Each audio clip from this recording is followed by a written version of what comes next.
大家好，我是秋平，我还在山西。来到山西，基本上就是看古建筑、古迹了。因为你来到山西，不管可能在哪个村落都能看到几百年的建筑。在网上甚至有这样的说法：明清在山西已经不稀奇了，哪里都是。确实也是如此啊。今天呢，我们是来到了晋中的鱼池古城，看一座城隍庙。它里面很多建筑都是几百年的历史，特别是有一栋建筑被评为世界最精美的100座建筑之一。还有呢，里面也有18层地狱，基本上把18层地狱给我们展示的非常清楚。一般说到地狱，大家都会觉得很恐怖、很瘆人。那么今天我们就详细的了解一下18层地狱到底是有哪些。这里面呢就是鱼池古城，它相对来说就跟那种太古的古城、平遥古城很类似，只是说没有那么有名。在这个里面呢，也有很多古建筑，一走进来呢，也是古色古香。鱼池老城存在的历史非常久啊，大概是隋朝开皇年间就开始修建的，到现在已经差不多1400年的历史了。当然，后续朝代呢，肯定有修缮、有重建。这个古城也保留了很多明清时期的古建筑，你像县衙、古寺庙、古街道、古城墙，还有文庙、城隍庙等等。它这里参观方式和平遥古城差不多，你逛这个古城是免费的，如果你要逛古城里面的像城隍庙、衙门，这就收费的，套票是75，单个呢是30。衙门、文庙4楼，发现没有？这个在平遥古城也有，还有城隍庙。其实以前的古城，他们有的东西都差不多，特别是山西这一块。这里就是鱼池的县衙，也是历史非常悠久啊。始建于宋朝、明清的时候一直在使用，里面呢还有监狱。前方那栋高的就是4楼，是整个古城里面最高的建筑。在以前，只要是一个古城，它一般最中心的话都是有一座城楼的。你像在平遥古城也有。前方那一块就是我们今天要看的城隍庙，它这一座城隍庙历史也是非常悠久，在国际上也比较有名，知名度比较高。城隍庙是用来祭祀城隍爷的庙宇，城隍爷呢也叫城隍，是中国古代中华民族普遍从事的重要神祇之一，大多呢是由有功于地方民众的名臣英雄充当，是中国民间和道教信奉守护城池之神。城隍这个词最早的文献记载可以追溯到周易太丰，这个就历史非常悠久了。它也是冥界的地方官，相当于阳界的市长，从而说城隍爷相当于是掌管人间生死。唐代之前的资料记载，城隍爷并没有表现出明显的人格化的特征。从唐代开始，城隍神人格化，不仅呢与所在地古代名人相结合，有了塑像，而且神庙当中也出现了城隍神家属4位的塑像。到了唐代，关于城隍神的记载就比较多了。在明朝初年呢，朱元璋大封天下城隍神爵位，分为王公侯伯4等。这个城隍庙始建于元朝，公元1362年，到了1431年正月，鱼池城隍庙呢就迁移了。我们现在看到的就是迁移后的城隍庙。从那个时候开始呢，这个城隍庙就加盖扩建了一些建筑。这个城隍庙也是山西最古老、保存最完整的城隍庙。前方是山门，建于明朝正德15年，到现在也是500多年的历史了。面阔5间，进深2间，是单檐歇山顶的建筑格局。在下面还有大力士，这相当于是守卫这个城隍庙，一般的人不能进去。一左一右是对称的，面目是有点狰狞。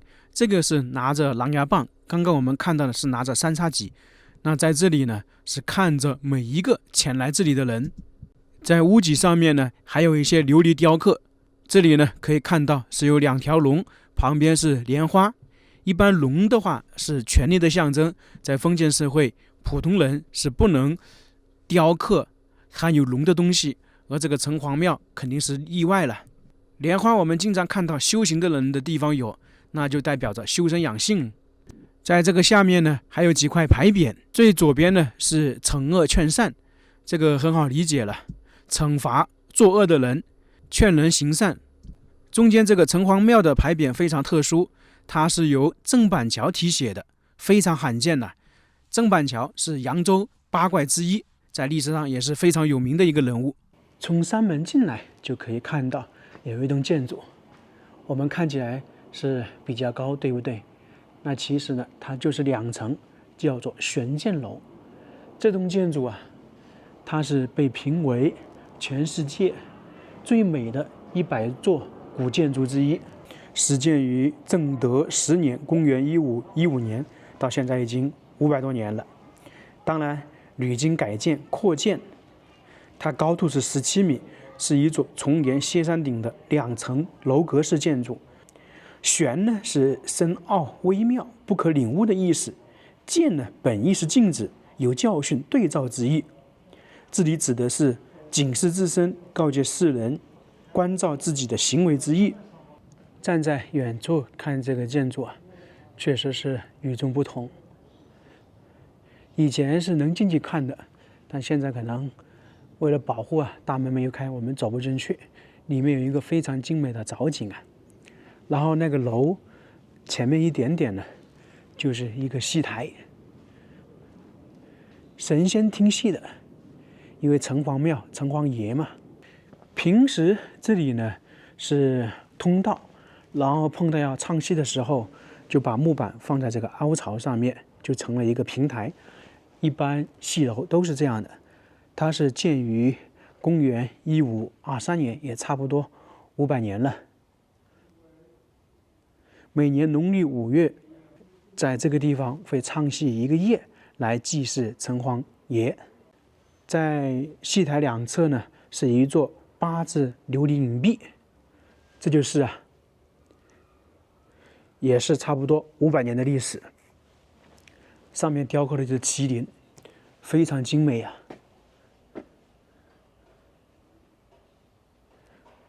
如果是在其他地方哈，像这么久的琉璃影壁可能都保护起来了，而这里呢是可以近距离的看到，而且还可以触摸，这都有摸的痕迹。当然一般摸的人比较少啊。这个麒麟真的是活龙活现，你看嘴巴、眼睛，然后这边写了什么时候建造的，清清楚楚，嘉靖2年。在山西琉璃也是非常有名的，有这样的说法：中国琉璃看山西，山西琉璃看介休。介休呢，可以说是中国琉璃生产最好的地方。这个琉璃影壁还有比较珍贵的，就是它这个顶部是5殿顶，是中国古代建筑级别最高的。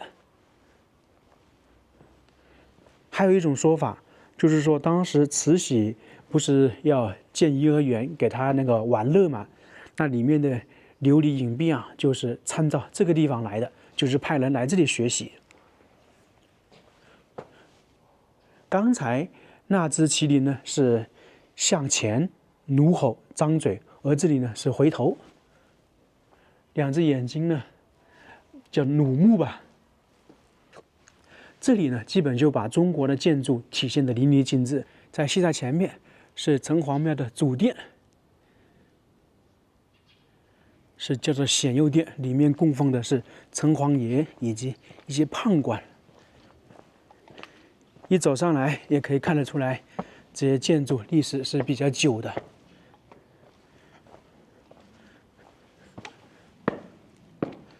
估计也是明朝的建筑。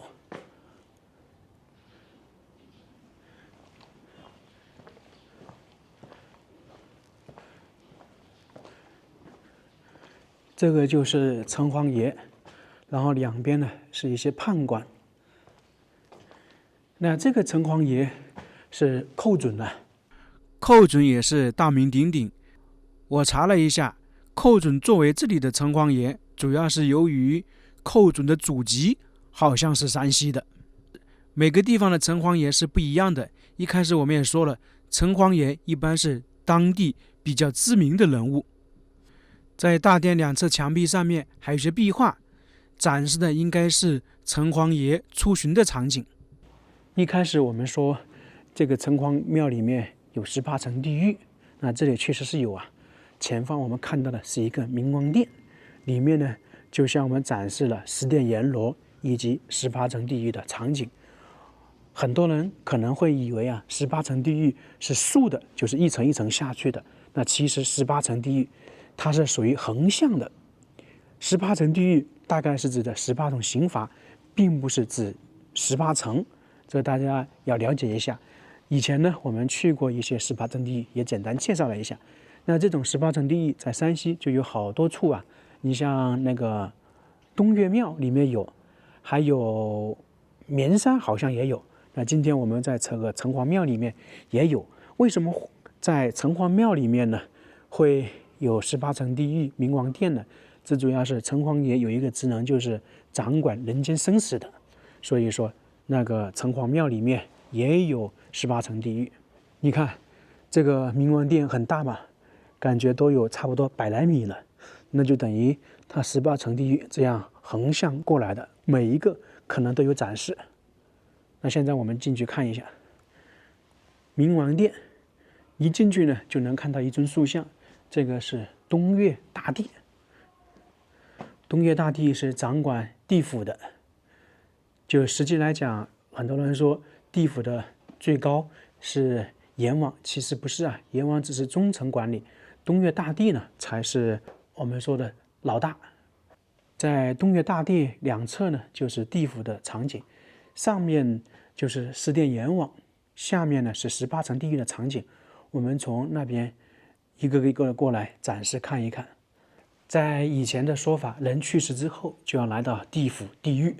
你看一开始呢有2个判官，善恶簿，就是说人在人间做善事做恶事，在这里呢有清晰的表示。一般有4大判官嘛，分别是魏征、钟馗、陆之道、崔珏，分别是掌管善、恶、察、律。就我们经常说的生死簿，就是在崔珏那里。在影视剧经常看到黑白无常，你看提拿，就是说人去世了之后，是由黑白无常把他弄到地府来的，铁链拴着带走。这看起来是不是有点恐怖啊？黑无常上面呢是正要拿你，白无常呢上面是你也来了。这个在很多有关于地府这个黑白无常是必不可少的。丰都鬼城我们也看过，那黑白无常把这个人去世之后的鬼魂带到地府，然后就由他们去分辨善恶，来进行走哪一些程序。过来之后就是奈何桥嘛，经常会说走奈何桥、过鬼门关、黄泉路、喝孟婆汤等等。那这里呢就是奈何桥，可以看到有很多小鬼，就是把那些鬼魂带到地府。过了奈何桥就来到了鬼门关。那在鬼门关呢，这里呢也有那个鬼王和那个小鬼守卫着，就是在这里啊，相当于是发一个通关文牒一样的，就是前面经过那个善恶筛选，那这里呢就会更进一步的确定那个做了很多事情通过鬼门关是去哪里，可能就是直接说去喝孟婆汤进行投胎，而做了很多恶事的通过鬼门关进去了，就来到了18层地狱。这些都是一些传说故事啊。你像鬼门关的鬼王和小鬼分辨，我是根据丰都鬼城那一个说法来的，这里是没有写，没有介绍。进入地府呢，应该是来到了第一个阎王殿，它这里呢是叫做秦广王殿。你像这里有小鬼把那些鬼魂拉过来，然后前方呢有一个孽镜，正常来讲这是地狱里面的第4重，就是说在阳时犯了罪，即便不吐露真情，或是走通门路，上天打点瞒天过海，就算逃过了惩罚，那到了地府呢，就会打入到孽境地狱，照此镜呢显现你的真实罪状，然后呢分别打入到不同的地狱受罪。那可能呢就是来到地府的人呢，可能都要在这个孽境这里走一圈，所以他这里可能就放在第一重。过来又看到好几种了，特别是这一块，这是叫做铁树地狱，就是凡是在世间离间骨肉，挑唆父子兄弟姐妹夫妻不和之人，死后呢入铁室地狱。在这个树上啊有铁链，然后下面呢还在烧火，就是整个这个树啊是热的，这种刑罚也很恐怖啊。那这种人呢，先要在铁树上面受一遍惩罚，还要进入蒸笼地狱受惩罚。第二个是楚江王殿，这也是一位阎王。然后下面这个地狱呢是蒸笼地狱，刚刚说的铁树，他受到一遍惩罚之后，还要来蒸笼这里，就是下面烧火了，两种都跟火有关。蒸笼地狱呢，其实还是要加上以讹传讹、陷害、诽谤、辱骂等等。那这种的话，他在蒸笼地狱里面惩罚一遍，等一下呢还要去拔舌地狱。所以他们18层地狱很多是连起来的，并不是说你受一种刑罚就可以了，就是可能有一些人恶事做的太多了，18层地狱都要走一遍。这一组呢是即将去火山地狱。我们看一下这个形象，它是指偷鸡摸狗、抢劫钱财、放火之人，死后呢就是打入到火山地狱。这是在去的路上啊。下一组呢，这个是刀具地狱，指的是偷工减料、欺上瞒下、买卖不公，应该说是鬼魂在中间，然后用锯子。他这个买卖不公，并不是说只受刀具地狱一种，他在旁边还要受买卖不公，还要受到这种。这是一把秤，所以是一环连着一环，一环扣一环的。经常说的上刀山下火海，这里就有。这是刀山地狱，就是那些鬼魂要爬这个刀山，这是一种惩罚。再过来就是望乡台了，因为这里还没有喝孟婆汤，那有一些人呢可能就会怀念家乡。这是第5位阎王，大家发现没有？他直接写的是阎罗王殿，那么这个可能就是我们经常说的阎王，他这个呢是包拯的形象，包拯比较公正嘛。那可能他去世之后就来到了地府做阎罗王。这里呢是拔舌地狱和油锅。拔舌很好理解了，就是乱说话嘛，诽谤他人、挑拨离间、油嘴滑舌、说谎骗人，死后呢就打入到拔舌地狱。然后刚刚说的上刀山下火海，刀山看了，那这边就是下油锅。油锅地狱是指的盗抢、诬告、诽谤、谋占其他人财产等等。这一块是13地狱，主要是针对女子的，就是不能抛弃婴儿。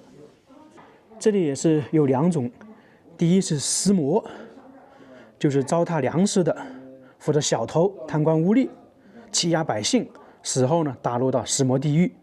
18层地狱走完了，那么就来到了孟婆亭和孟婆汤去转世投胎。